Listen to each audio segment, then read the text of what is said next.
Jeeva history பார்வையாளர்களுக்கு வணக்கம். இன்றைய நேர்காணலில் தேசிய தௌஹீத் கூட்டமைப்பினுடைய ஒருங்கிணைப்பாளரும் தலைவரும் ஆகிய பிஜே இஸ்லாம் சட்டங்கள் குறித்து ஏற்கனவே நம்ம பேசியிருக்கோம்.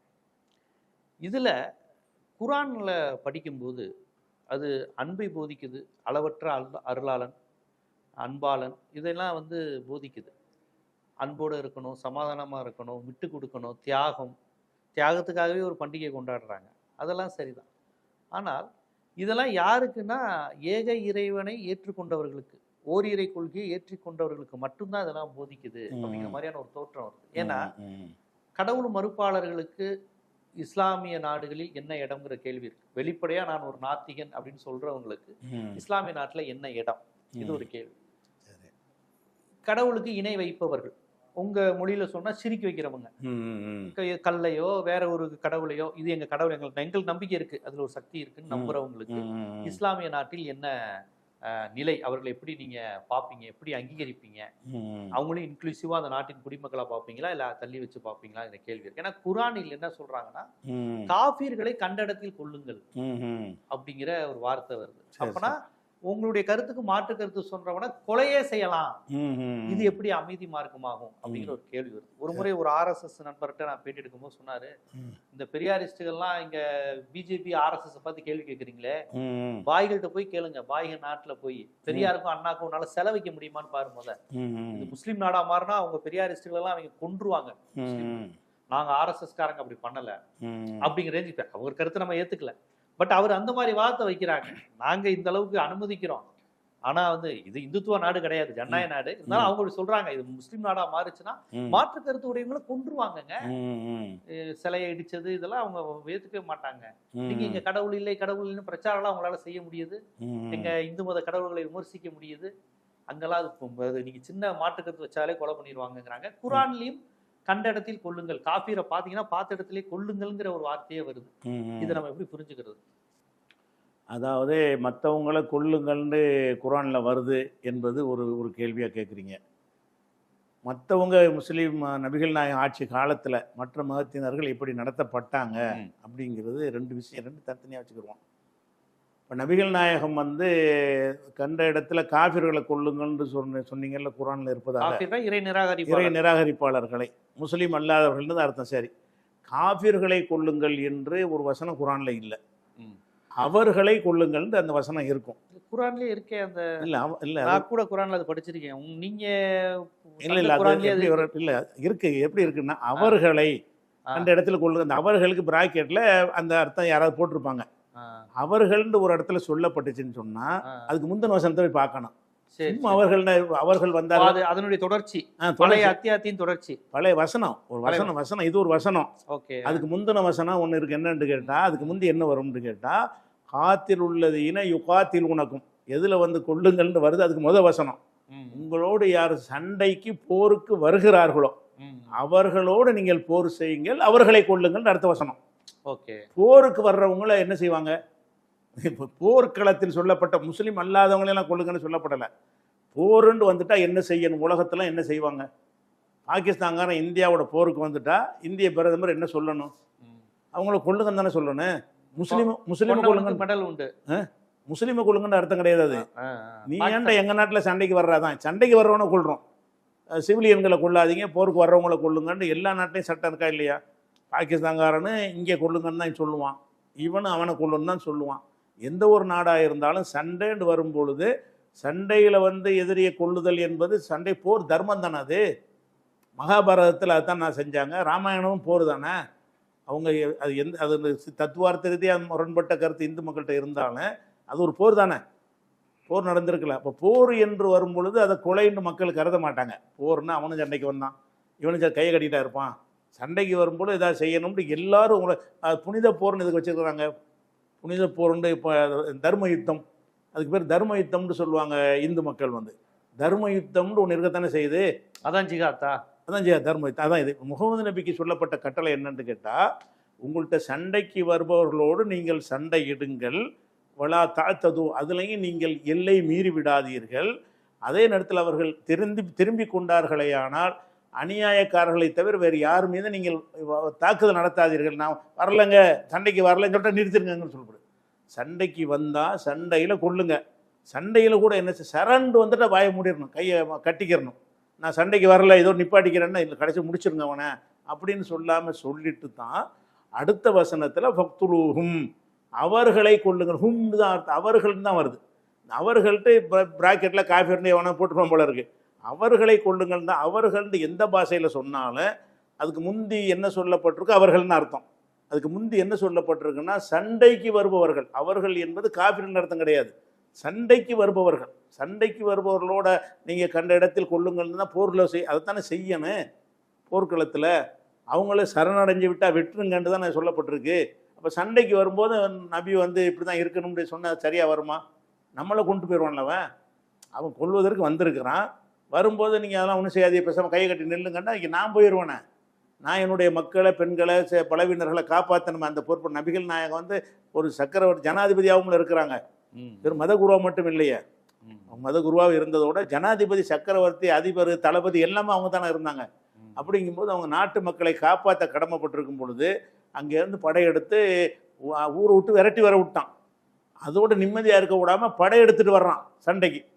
அந்த மக்காவில் உள்ள காஃபிர்களுங்கிறாங்களே அவங்களோட நடந்த சண்டையெல்லாம் எங்கே நடக்குதுன்னு கேட்டால் மதீனா இலையெல்லாம் நடக்குது. இவர் போய் அங்கே போய் நடத்தியிருந்தாருன்னு சொன்னால் அந்த பாட்டில் சண்டை நடந்திருக்கேன். பத்ரு போருங்கிறாங்க, அது மதீனாவில் தான் இருக்குது. உஹது போருங்கிறாங்க, அது மதீனாவில் தான் இருக்குது. மதீனாவில் சண்டை நடக்குது யாரோட? மக்காவில் உள்ளவனோட. 300 கிலோமீட்டர் இருக்காங்க. அப்போ ஒரே இனம் தான், ஒரே நல்ல 300 கிலோமீட்டர் உள்ளவனோட சண்டை நடத்தி இவர் போய் சண்டை போட்டிருந்தா இவர்கள் அங்கே போயிருப்பாரு. அவன் தான் படையெடுத்து வரான். அவனுடைய ஊருக்கு பக்கத்தில் யுத்தம் நடந்திருக்கானு. யுத்தம் நடக்கிறது மதீனாவில். மதீனான்னு ஊர் உள்ள வரைக்கும் வந்துட்டான், நெருங்கி வந்துட்டான். அந்த இடத்தில் நடக்கிற யுத்தம்னு சொல்லும்போது வரம்பு மீறி அவன் தான் வந்திருக்கான்னு விளங்குகிறது. அப்படிங்கிற நேரத்தில் இதை நம்ம கண்ட இடத்தில் கொள்ளுங்கள்ங்கிற அந்த உத்வேகத்தை கொடுக்கலன்னு சொன்னால், இவங்க வீரியமாக போராடலன்னு சொன்னால் ஊருக்குள்ளே வந்துடுவான். ஊருக்குள்ளே புகுந்துட்டான்னு சொன்னால் அவ்வளோதான். மற்ற ஆட்சியாளர்கள்லாம் என்னத்தை பண்ணுவாங்களோ அதை பூரா அவனும் பண்ணுவான், சீரழிச்சிட்டு போயிடுவான். அதுக்கு தான் குரானில் சொல்லப்பட்டிருக்கே தவிர காஃபிர்களை கொள்ளுங்கள்னு குரானில் இல்லவே இல்லை. அவர்களை, அதை சண்டைக்கு வருபவர்களை கொள்ளுங்கள் என்று தான் இருக்கிறது. சண்டைக்கு வருபவர்களை கொள்ளுங்கள்ங்கிறது உலகத்தில் யாராலும் மறுக்கப்படுற சித்தாந்தமா? சண்டைக்கு வருபவர்களோடு சண்டை போடுங்கள் என்பது எந்த ஒரு நாட்டிலேயாவது அப்படி ஒரு சட்டம் இல்லைன்னு சொல்லுங்க. இப்ப நபிகள் நாயகம் காலத்தில் கடவுள் இல்லைங்க, நீங்க கடவுள் எல்லாத்தையும் கடவுளா வணங்காதீங்க, கடவுள் ஒருவரே நீங்க சொல்றீங்க. நாங்க கடவுள்னு ஒண்ணு இல்லைங்க, கடவுள்னு ஒண்ணு வச்சுதான் பூசாரித்தனம், இடைத்தரகர்கள், மக்களை ஏமாத்துறது, இந்த சாமியார்கள் பண்றதெல்லாம் நடக்குது. கிட்டத்தட்ட நபிகள் நாயகமும் அதுதான் சொல்றாரு. சாமியார்களை வச்சு ஏமாத்துறது, ஆட்டை வச்சு ஏமாத்துறது, பலி கொடுக்குறேன்னு சொல்லி கடவுளை வச்சு இவ்வளவு வேலை பண்ணிக்கிட்டு இருக்கீங்கன்னு தான் இயேசுவும் சொன்னாரு, நபிகள் நாயகம் சொல்லியிருக்காரு. இன்னொரு குரூப் அப்பேற்பட்ட கடவுளே இல்லைன்னு நாங்க சொல்றோம், கடவுளே ஒருவருங்கிறீங்க, கடவுளே இல்லைன்னு நாங்க சொல்றோங்கிறாங்க. அப்படி சொன்னா அந்த கருத்தை ஜனநாயக அடிப்படையில் நபிகள் நாயகம் ஏத்துக்குவாரா? இதுக்கு நம்ம ஊகமா சொல்லுவதை விட அவங்க வரலாறுல இருந்து சொல்லணும். சரி, நபிகள் நாயகம் காலத்தில் அந்த மதீனா தான் தலைநகரம். மதீனா தலைநகரம். தலைநகரத்தில் முஸ்லீம்கள் மட்டும் வசிக்கலை, யூதர்கள் கணிசமாக வசித்தாங்க. சரி, கிறிஸ்தவர்கள் அன்னைக்கு இருந்தாங்க, யூதர்களும் இருந்தாங்க, கிறிஸ்தவர்கள். நபிகள் நாயகம் மன்னராக இருந்த அந்த நாட்டில் அந்த தலைநகரத்தில் அந்த ஊர்லேயே சரி இருக்கிறாங்க. அப்போ அந்த யூதர்கள் என்ன மாதிரி நடத்தப்பட்டார்கள்? இவங்க சொன்னபடி யூதர்கள் என்ன செய்வாங்க? 3 கடவுள்னு சொல்லுவாங்க. இறைவனுக்கு புள்ள இருக்கும். அவங்க ஓரிரை கான்செப்ட் கிடையாதா? ஓரிரை கான்செப்ட்னு முஸ்லீம்களில் சொல்கிற மாதிரி சொல்லிக்கிட்டு தர்கா வழிபடுறாங்களே, அந்த மாதிரி செத்து போன ஆட்கள்லாம் அவங்க கும்பிடுவாங்க அவங்க யூதர்கள். கிறிஸ்தவர்கள் என்ன செய்வாங்கன்னு கேட்டால் 3 பேரை கடவுளுமாங்க, பரிசுத்தாவிம்பாங்க, அப்படி சொல்லுவாங்க. அந்த இப்போ தான் பிதா சுதன் பரிசுத்தா இப்போ சொல்கிறாங்க. அப்போ சொன்னது யாருன்னு கேட்டால் இயேசு, மேரி, கர்த்தர். அப்படி அப்போ 3 கடவுள் நாங்கள்ல. இப்போ பரிசுத்தாவின்னு ஒன்று சேர்த்துட்டு மேரிங்கிறத எடுத்து உயிர் போனதுக்கு பிறகு. ஆமாம், இயேசு அந்த இல்லை இயேசுக்கு பிறகு தான், இயேசுக்கு பிறகு துவக்க காலத்தில் இந்த பரிசுத்தாவிங்கிற டாபிக் இருக்கல. இவங்க சேர்த்து பரிசுத்தாவி எதுக்கு சொன்னாங்கன்னு கேட்டால், பரிசுத்தாவின்னு ஒன்று இருக்குது, எங்கள் மேலே வருது, நாங்கள் பரிசுத்தாவியில் பேசுகிறோன்னு இந்த பாதர்மார்கள் அவங்களுக்கு அந்த கடவுள் தன்மை உண்டாக்குறதுக்காக வேண்டிதான் அந்த 3 கடவுளில் பரிசுத்தாவியை சேர்த்துட்டாங்க. ஏன்னா பிதா சுதன் பரிசுத்தாவின்னு. அந்த நபிகள் காலத்தில் இருந்த 3 கடவுள் யாருன்னு கேட்டால் இயேசு, மேரி, கர்த்தர். இயேசுவோட அம்மா, கர்த்தர். 3 கடவுள் அப்படித்தான் நம்பியிருந்தாங்க. அந்த 3 கடவுளை நம்பின அந்த சமுதாயத்தை அங்கே வாழ விட்டாங்களா இல்லையா? மதீனாவில் வசித்தாங்களா இல்லையா? எந்தளவு வசித்தாங்கன்னு கேட்டால் 2-3 சம்பவத்தை பாருங்கள். நபிகள் நாயகம் அவங்களுடைய பள்ளிவாசல்னு கூரை தான் அங்கே இருக்கிறாங்க. அந்த தெருவில் வந்து ஒரு யூதருடைய பிரேதம் செத்துப்போன ஆளுடைய உடலை தூக்கிட்டு கொண்டு வர்றாங்க. சரி. இறுதி ஊர்வலம் ஒன்று வருது, மரண பாடியை தூக்கிட்டு வர்றாங்க. நபிகள் நாயகம் பள்ளியில் இருக்கிறாங்க. அந்த ஊர்வலம் பள்ளிக்கிட்ட வந்தவுடனே எழுந்து நிற்கிறாங்க. நபிகள் நாயகம் எழுந்து நிற்கிறாங்க. இருந்த மக்கள் எந்திரிச்சு நின்ட்டாங்க. எந்திரிச்சு நின்ற உடனே அது கடந்து போகிற வரைக்கும் நிற்கிறாங்க. மரியாதை செலுத்துறாரு. பள்ளிவாசல்ல இருந்து பள்ளிவாசல் தாண்டி போயிடும்ல, தாண்டி போகிற வரைக்கும் நிற்கிறாங்க. நின்ற பிறகு மக்களுக்கு சொல்கிறாங்க, நீங்கள் அமர்ந்திருக்கும் பொழுது ஒரு பிரேதம் கடந்து வந்தால் நீங்கள் எழுந்து நின்று விடுங்கள், அது கடக்கும் வரை, அது கடக்கிற வரைக்கும் எழுந்து நின்றுங்க அப்படின்னு சொல்கிறாங்க. அப்போ மக்கள் கேட்குறாங்க, அவர் யூதருடைய பணமாச்சு, அதுக்கு ஏன் எந்திரிச்சிங்கன்னு கேட்குறாங்க. அது யூதர் நபிகள் நான் எதை தெரியாமல் எந்திரிச்சிட்டாங்க போல இருக்கு அப்படின்னு நினைச்சு அப்படியே கேட்குறாங்க. அப்போ நபிகள் நான் சொல்கிறாங்க, அலைசத்து நப்சன், அது ஒரு உயிர் தானேங்கிறாங்க.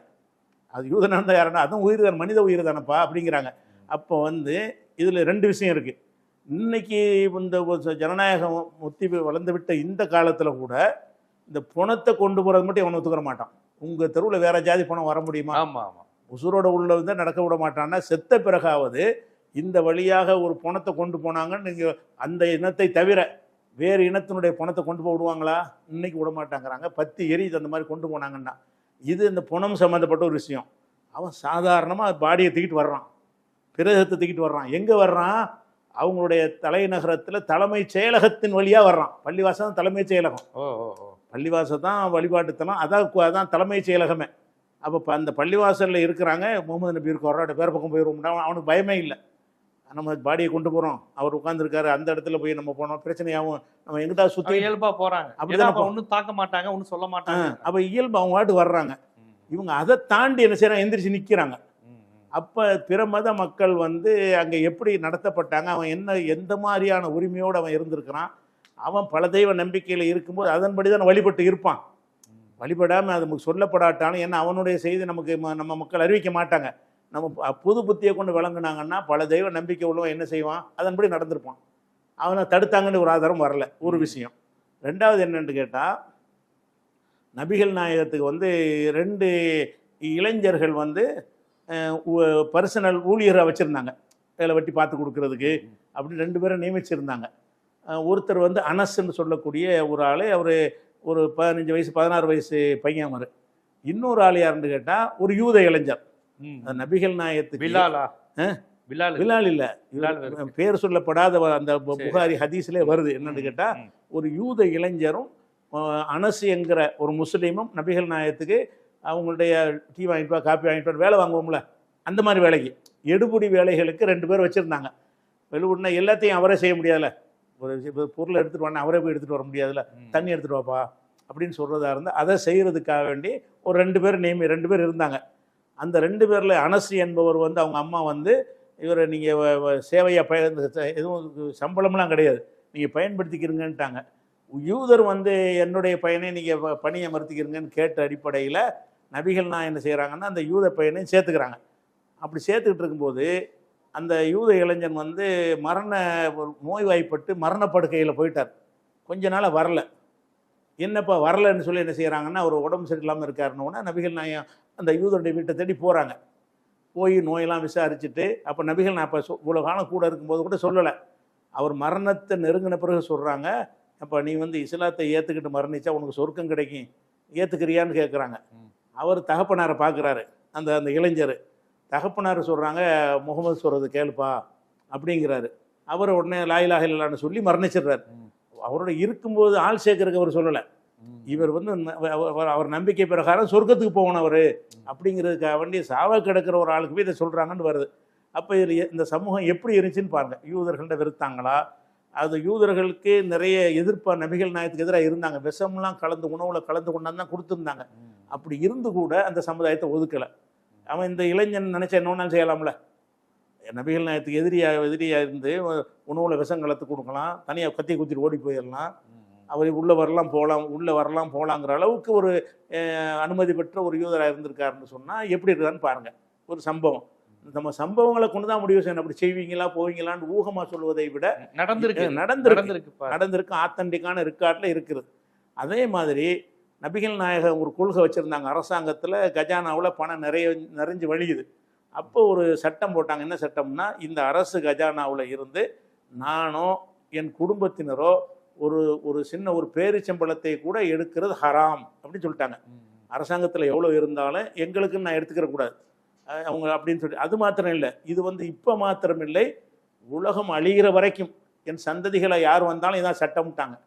முகமது நபி சந்ததின்னு சொல்லி கொண்டு அரசு கஜானாவில் உதவி கேட்கக்கூடாது. இன்னைக்கு கூட இப்போ இன்னைக்கு கூட சவுதியில் போய் நான் நபியுடைய வாரிசுன்னு கேட்டாங்கன்னா வாரிசுக்கெல்லாம் ஹராமடா போடான்ருவாங்க. எல்லாருக்கும் கொடுப்பாங்க, முகமது நபியுடைய குடும்பத்தார் கொடுக்க மாட்டாங்க. அப்போ அந்த கொள்கையில் அவர் இருந்தார். அப்படி இருந்ததுனால அவருக்கு அந்த ஒரு ஆட்டு பண்ண மாதிரி வச்சு அதில் 100 ஆடு வச்சுருப்பார் முகமது நபி. ஒரு ஆடு குட்டி போட்டுச்சுன்னா ஒரு பெரிய ஆடை அறுப்பார். இதுதான் அவருடைய வருமானமே.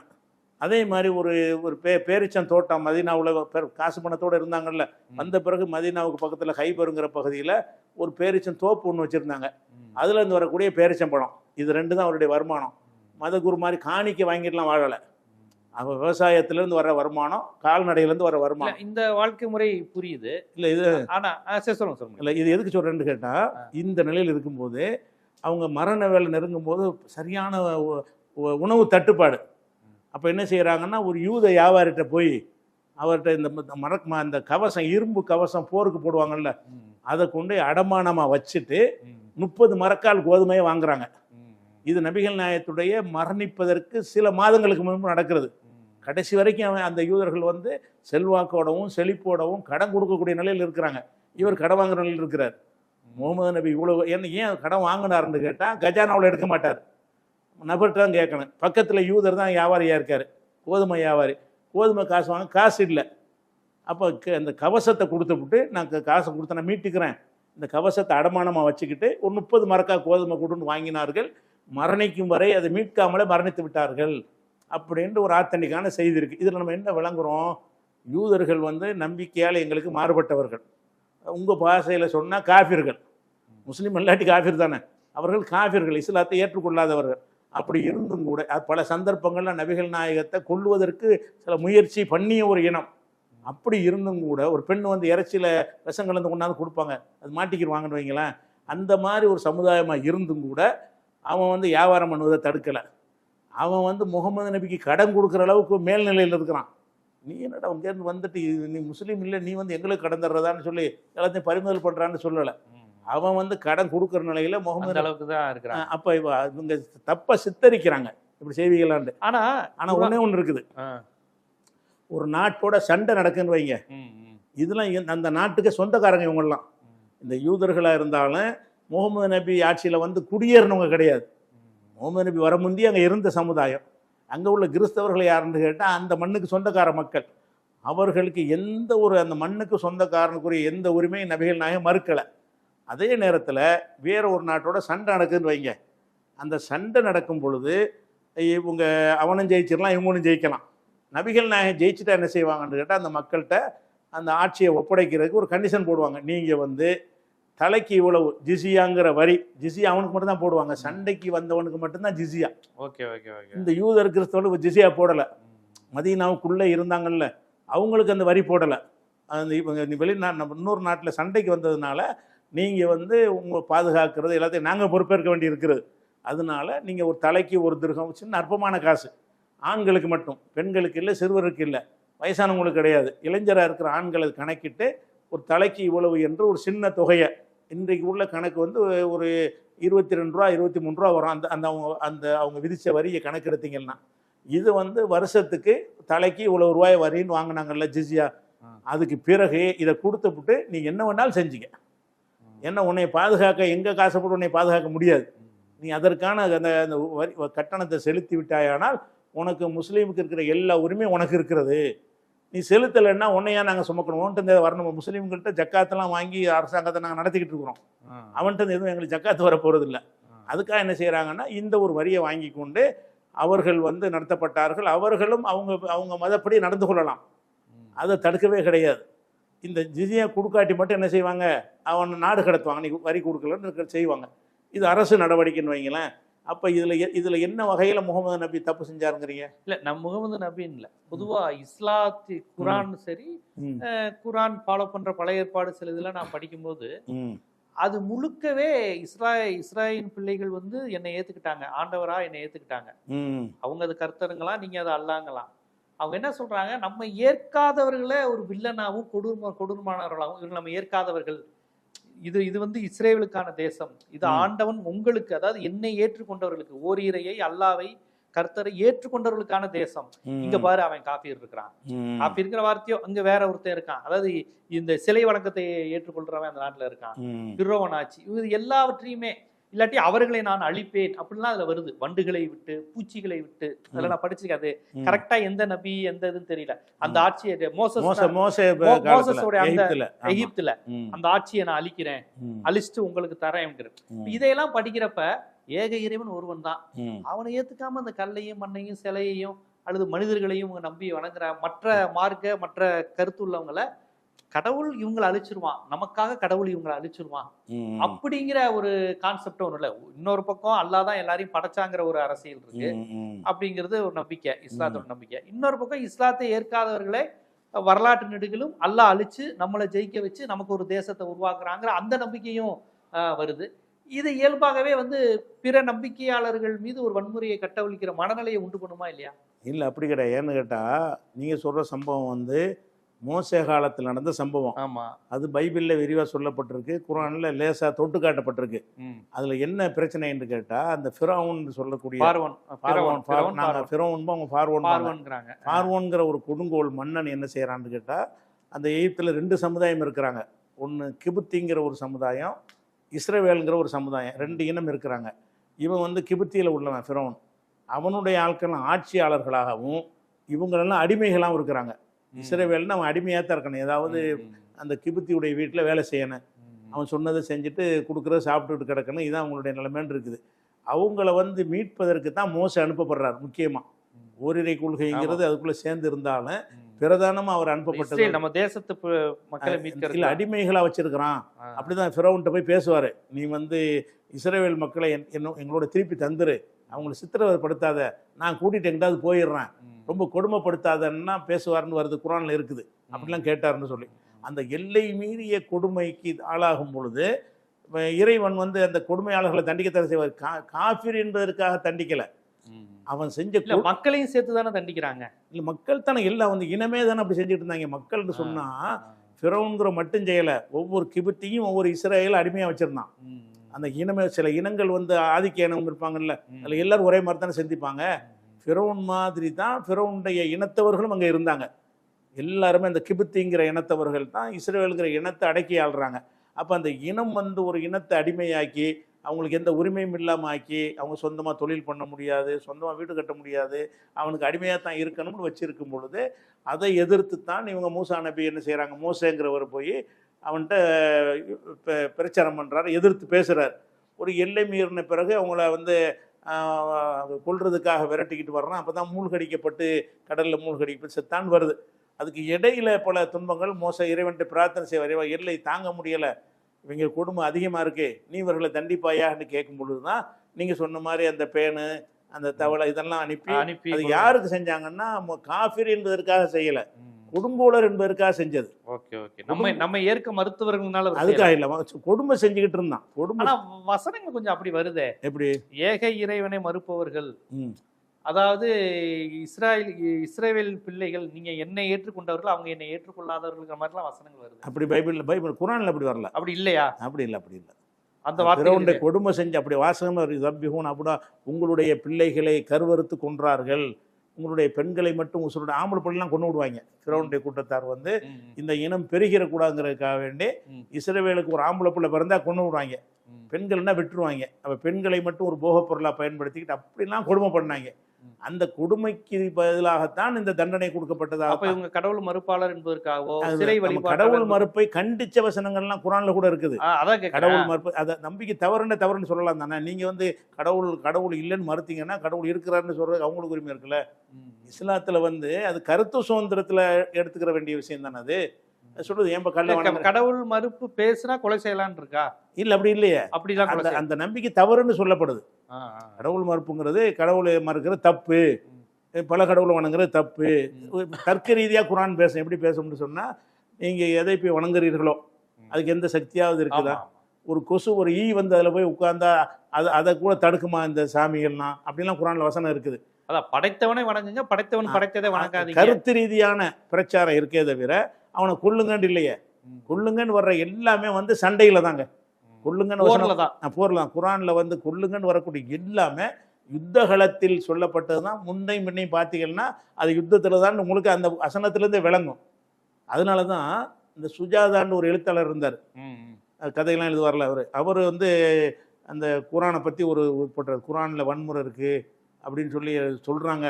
நான் இதுக்காக வேண்டிய குரானை ஆதியிலேருந்து அந்த வரைக்கும் முழுசாக படித்து பார்த்தேன், ஒரு வன்முறை வசனங்களும் அதில் இல்லைங்கிறார்.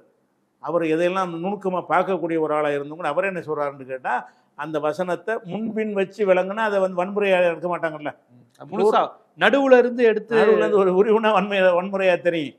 அவர் போர்க்களத்து சண்டைக்கு இன்னொரு வசனம், தெளிவான ஒரு வசனம் சொல்லணும். குரானில் அடுத்தடுத்து 2 வசனம் வருது. என்ன வருதுன்னு கேட்டால், உங்களோடு யார் சண்டைக்கு வரவில்லையோ, உங்களை வந்து உங்கள் நாட்டிலிருந்து உங்களை யார் நாடு கடத்தவில்லையோ அந்த மக்களுக்கு நீங்கள் அன்பாக பழகுவதையும் நீங்கள் உதவுவதையும் நீங்கள் நீதி செலுத்துவதையும் அல்லாஹ் உங்களுக்கு தடுக்கவில்லை. குரானுடைய வசனம். அடுத்த வசனத்தில் வந்து யாருக்கு விஷயத்தில் அல்லாஹ் தடுக்கிறான் என்று கேட்டால், யார் உங்களை வந்து சண்டைக்கு வர்றாங்களோ, உங்களுடைய ஊரில் இருந்து உங்களை விரட்டி அடித்தார்களோ, உங்களை வந்து வழிபாடு செய்வதை தடுக்கிறார்களோ, அந்த மாதிரியான மக்களுக்கு நீங்கள் உதவி செய்ய வேண்டிய அவசியம் இல்லை. இப்போ நம்ம கூட இப்போ இந்து மக்கள் இங்கே இருக்கிறாங்க, எல்லோரும் நீங்கள் ஒன்றாவை பார்ப்பீங்க. இந்துத்துவா வேற இந்துன்னு பிரித்து பார்க்குறீங்கல்ல. அதிக 95% இந்து மக்கள் வந்து பொதுவான மக்களாக இருப்பாங்க, யாரையும் வெறுக்க மாட்டாங்க. ஆனால் அந்த காவி சிந்தனை படைத்தவர்கள் மட்டும் என்ன செய்வாங்கன்னா மற்றவங்கள வெறுக்கத்தக்கவங்களா பார்ப்பாங்க. நம்மளும் பிரித்து பார்க்குறோம்ல, அவர்கள் விஷயமாக இந்த கடும் வார்த்தையை பயன்படுத்தினா நம்ம ஏற்றுக்கிறோம். வெகுஜன இந்துக்களுக்கு எதிராக பயன்படுத்த ஏற்றுக்க மாட்டேங்கிறோம். இது பண்ணுறதில்ல. அதே தான் எல்லா காலத்திலும் இருந்த மாதிரி அந்த காலத்திலையும் வந்து இந்த மாதிரி காவி மாதிரி ஆட்களும் இருந்தார்கள், வெகுஜன இந்துக்கள் மாதிரி மக்களும் இருந்தார்கள். வெகுஜன இந்துக்களை போல இருந்த அவர்களுக்கு எந்த டிஸ்டர்பும் இருக்கவே இல்லை. ஆனால் இது ஒரு விஷயம். அடுத்து என்ன இன்றைக்கு அது அனுமதிப்பானான்னு கேட்டால், அந்த இஸ்லாமிய நாடுகள்லாம் ஒரு சட்டம் வச்சுருக்கிறாங்க. என்ன சவுதியிலாம் என்னன்னு கேட்டால், இந்த வழிபாட்டு விஷயங்களை தருவதாக இருந்தால் அந்த நாட்டு பிரஜையாக இருக்கணும். பிரஜைக்கு தான் கொடுப்பாங்க. நீங்கள் கோயில் கட்டணும் கேட்டிங்கன்னா நீ வந்தால இந்த நாட்டு ஆளா, அந்த நாடு ஆளா. அந்த உதாரணமாக வந்து ஷியா கொள்கை வந்து சவுதிக்கு உடன்பாடு கிடையாது. அவங்க சன்னி ஷியாங்கிற பெரியது. அந்த ஷியாக்களுக்கு வந்து அவங்க அடிப்படையில் உள்ள வழிபாட்டு தலங்களுக்கு அங்கே அனுமதி இருக்கிறது. ஏன் இருக்குன்னா அவன் எங்கள் நாட்டுக்காரன், அவன் ஷியாவாக இருந்தாலும் இந்த சவுதிக்கு சொந்தக்காரன் அப்படின்னு கொடுக்குறாங்க. வெளிநாட்டிலேருந்து வரும்போது சவுதியில் கொடுக்க மாட்டாங்க. வெளிநாட்டுக்காரங்க எந்த நாட்டிலே போயிட்டு எங்களுக்கு ஒரு வழிபாட்டு தலம் வேணும்னு சொன்னால், நாங்கள் இப்போ தமிழ்நாட்டில் நிறைய மக்கள் போயிருக்கிறாங்கல்ல, இவங்க போய் எங்களுக்குன்னு ஒரு பள்ளிவாசல் கட்டணும்னு கேட்டால் கொடுக்க மாட்டாங்க, முஸ்லீமும் கொடுக்க மாட்டாங்கண்ணா. நீ வெளிநாட்டால் வந்து உலகத்தில் இருக்க தமிழர்கள் சேர்ந்து ஒரு பள்ளி, அதை சவுதிக்கு தான் நான் சொல்கிறேன். சவுதி மட்டும் தான் சவுதிக்கு தான் சொல்கிறேன். மற்ற நாட்டில் என்ன செய்கிறாங்கன்னு கேட்டால் வெளிநாட்டுக்காரன்னு கொடுக்குறாங்க. சவுதியில் கொடுக்கவே மாட்டார்கள். சவுதியில் கொடுக்குறதா இருந்தால், நான் தமிழ்நாட்டிலேருந்து நாங்கள் போகிறோம் எங்களுக்கு ஒரு வழிபாட்டு தலம் வேணும்னு கேட்டால் தரமாட்டாங்க. ஏன்னு கேட்டால், நீ சவுதி ஆளா இருந்து நீ எவனை வேண்டாம் இருந்துட்டு போ, நாங்கள் தர்றோம். நீ வந்து பிழைக்க வந்திருக்கிற, பிழைக்க வந்தவனுக்கு சொந்த நாட்டுக்காரனுடைய உரிமை தரமாட்டோம். அது வேற அரசியல். அந்த அரசியலில் தான் மறுக்கிறாங்களே தவிர வழிபாட்டு தலம் பள்ளிவாசலுக்கே மறுக்கிறாங்க. நீங்கள் பள்ளிவாசலே நாடுதான், உள்ளூர்காரனா உள்ளூரா வெளியூராங்கிற அரசியல் தானே தவிர மதத்தின் அடிப்படையில் அவங்க செய்யறதில்லை. அவங்களுக்கு பிடிக்காத கொள்கையில் உள்ள ஷியாக்களுக்கு அங்கே வழிபாட்டு தலத்தை வச்சு இருக்கிறாங்க. பல பிரிவுகள் இருக்கிறாங்க, அவங்களுக்கெல்லாம் வந்து அந்த வழிபாட்டு தலங்கள் அங்கே இருக்கிறது. அந்த அடிப்படையில் தான் இருக்குது. இதை வச்சு என்ன செய்கிறாங்கன்னா, அங்கே கொடுப்பியா இங்கே கொடுப்பியான்னு கேட்குறாங்க. ஆனால் துபாயிலெலாம் கொடுக்கவும் செய்கிறான் வெளிநாட்டு ஆட்களுக்கும். மோடியை போய் கோயிலெலாம் திறந்து வச்சாரலாம். ஆமாம் ஆமாம், அது கிடையாது. ஒரு தர்க்க ரீதியாக பல்வேறு முரண்பாடுகளுடன் கூடிய உரையாடல் இது. எந்த எதிர்கேள்வி கேட்டாலும் எல்லாவற்றுக்கும் ஆதாரத்தோட, கேள்விகளுக்கு கோவப்படாமல் அதை மறுக்காமல், ஆமாம் இருக்குது, எதன் அடிப்படையில் சொல்லப்பட்டிருக்கு, அது அந்த காலத்தின் அடிப்படையில் அதை புரிந்து கொள்ளணும், இன்னைக்கு காலத்தில் அது எப்படி பயன்படுத்துகிற ஆட்கள் யார், எப்படி அதை புரிந்து கொள்ளணும், மத பிரச்சனையா நாட்டு பிரச்சனையா, நாட்டுக்குள்ள மதத்துக்காரனுக்கும் அனுமதி கிடையாது போன்ற பல்வேறு நுணுக்கமான விஷயங்களை நபிகள் காலத்திலிருந்து இன்றைய சவுதி அரசியல் உலக சூழலை பொருத்தி இந்த நேர்காணலில் பல்வேறு பதில்களை சொல்லியிருக்கீங்க. மிக்க நன்றி.